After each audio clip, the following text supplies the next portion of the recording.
आपको नहीं लगता कि अश्विन अभी रिटायरमेंट नहीं लेने वाले थे, उन्हें ज़बरदस्ती रिटायर करवाया गया है। अश्विन को रिटायर होने के पीछे एक बहुत बड़ी कारण है, जो कि अगले 2 मिनट में आपको क्लियर हो जाएगा।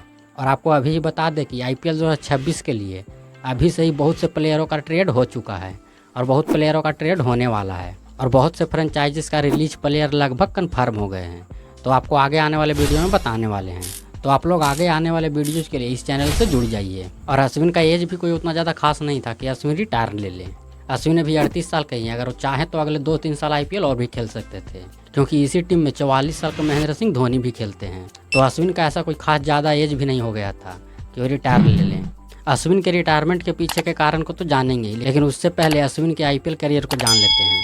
अश्विन CSK फ्रेंचाइजीज के लिए कुल 106 मैच खेले, जिसमें 6.7 की इकोनॉमी से 97 विकेट लिए, जिसमें उनका बेस्ट प्रदर्शन 16 रन देकर 3 विकेट था। लेकिन अश्विन सिर्फ CSK के लिए ही IPL नहीं खेले हैं। CSK के अलावा भी अश्विन 4 फ्रेंचाइजीज के लिए IPL खेले हैं। अदर फ्रेंचाइजीज के लिए अश्विन कुल 115 मैच खेले हैं, जिसमें 7.6 की इकोनॉमी से कुल 90 विकेट लिए हैं, जिसमें उनका बेस्ट प्रदर्शन 34 रन देकर 4 विकेट था, जिसमें वो RR के लिए भी खेले, पंजाब के लिए भी और MI के लिए भी खेले हैं। तो अब बात करते हैं कि अश्विन इतना जल्दी रिटायरमेंट का ऐलान क्यों किए, इसके पीछे का आखिर क्या कारण हो सकता है। पहला कारण जो मुझे लगता है अश्विन के रिटायरमेंट के पीछे का, कि कुछ दिन पहले अश्विन ने CSK के बारे में कुछ बोल दिया था। हालांकि वो क्या बोले थे वो तो अभी मेरे माइंड में नहीं आ रहा था, लेकिन कुछ टिप्पणी जरूर किए थे CSK को लेकर अश्विन ने। और तभी से एक खबर चलने लगा था कि CSK इस बार अश्विन को रिलीज करने के मूड में है। तो मैं भी ये हो सकता है कि अश्विन इसके वजह से खुद से ही रिटायरमेंट का ऐलान कर दिए हों। हालांकि ये कंफर्म तो नहीं है, लेकिन ये भी एक कारण हो सकता है। और इस बार CSK 2026 IPL में उतरने से पहले वो एक बिल्कुल नई और अलग टीम बनाना चाहती है। CSK चाहती है कि जो हाल उसके 2025 के IPL में थे वो 2026 के IPL में ना दोहराया जाए।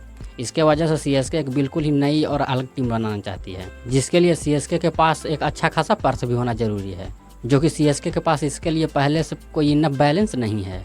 CSK के पास पहले से पर्स में केवल 5 लाख ही हैं और 5 करोड़ वो जो इस बार एडिशनल बैलेंस ऐड होंगे। और अब जब अश्विन अन्ना रिटायरमेंट का ऐलान कर दिए तो अश्विन का प्राइस था 9.75 करोड़। तो इसके वजह से अब CSK के पास 14.8 करोड़ रुपये पर्स में अवेलेबल हो गए हैं, जिसे लेकर वो IPL 2026 में उतरेंगे। हालांकि ऑक्शन से पहले भी और प्लेयर को रिलीज करेगी CSK, जिससे CSK की पर्स और भी ज़्यादा बढ़ सकता है। और क्योंकि CSK इस बार बिल्कुल ही एक नई और अलग टीम बनाना चाहती है, तो इसके लिए CSK को पर्स की ज़रूरत पड़ेगी। तो यह भी देखना दिलचस्प होगा कि अगले सीजन से पहले CSK किन किन प्लेयरों को रिलीज करता है।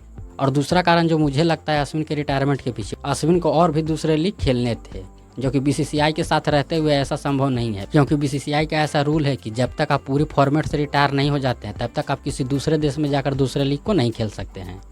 तो मैं भी ये हो सकता है कि अश्विन को दूसरे देश में जाकर दूसरे लीग को खेलना हो और BCCI के रूल के चलते वो बंधे हों, जिसके वजह से हो सकता है कि वो रिटायर ले लिए हैं। और क्योंकि अब जब अश्विन सारे फॉर्मेट से रिटायर हो गए हैं तो अब वो दूसरे देश में जाकर सारे लीग खेल सकते हैं। अब वो सारे लीग खेलने के लिए अवेलेबल हैं, चाहे वो साउथ अफ्रीका के लीग हो, इंग्लैंड का हो, अमेरिका का हो या फिर अफगानिस्तान का हो।